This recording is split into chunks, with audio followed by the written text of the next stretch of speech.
Hi, my name's Ada Cheslak, and here we're in the Rocky Mountains, and here's Father Antoine.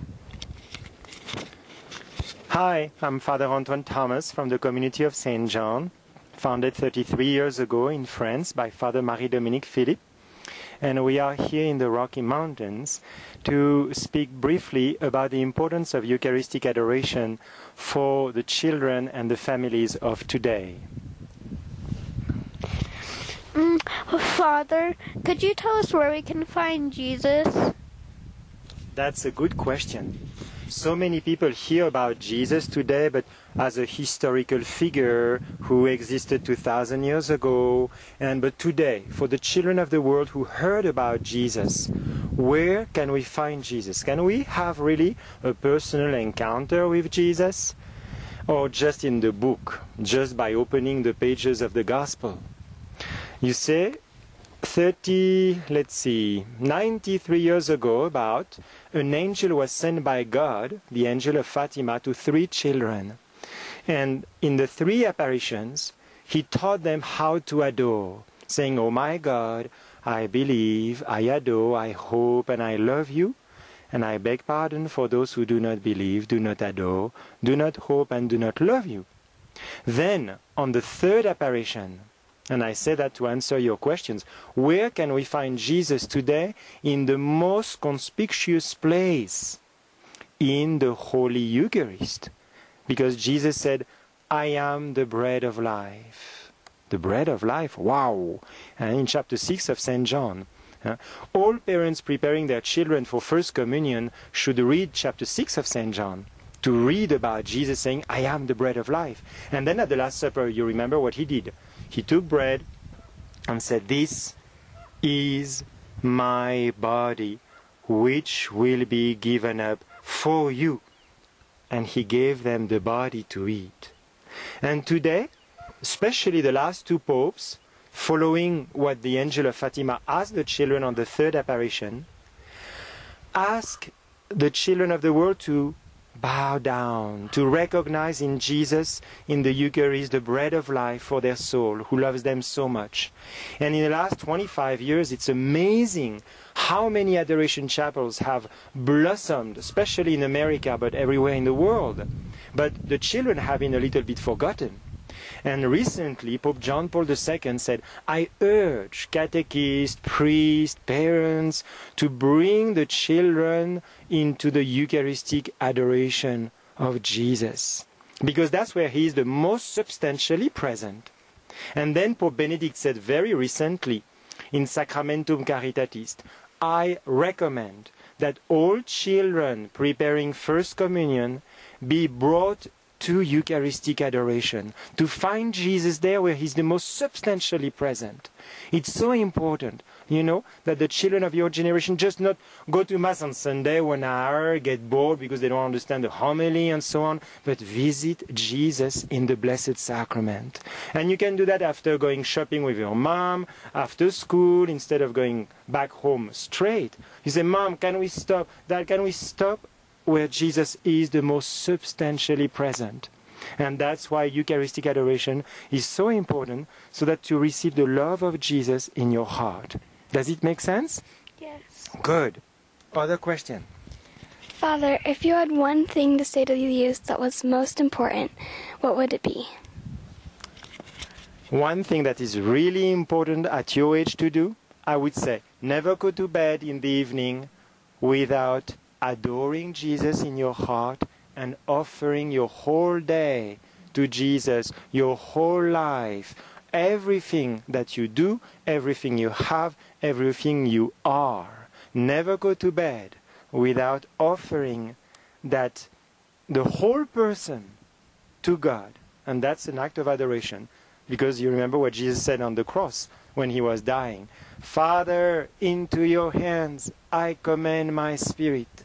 And so you follow Jesus. You do the same before going to bed in the evening, praying every day, because that's the way you connect with God. You cannot call God on the cell phone. No, he doesn't have a cell phone. You cannot connect God with email. He doesn't have email.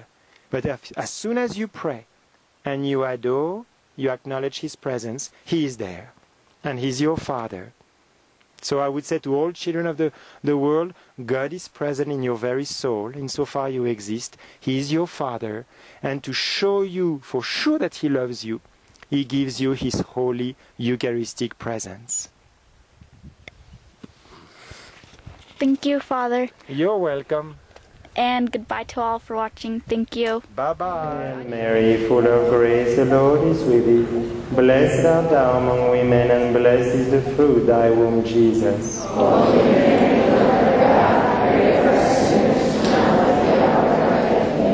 Hail Mary, full of grace, the Lord is with you. Blessed are you among women, and blessed is the fruit of your womb, Jesus.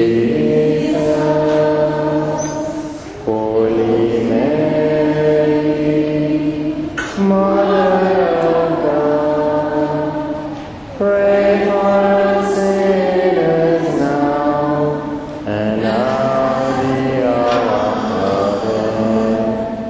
Amen.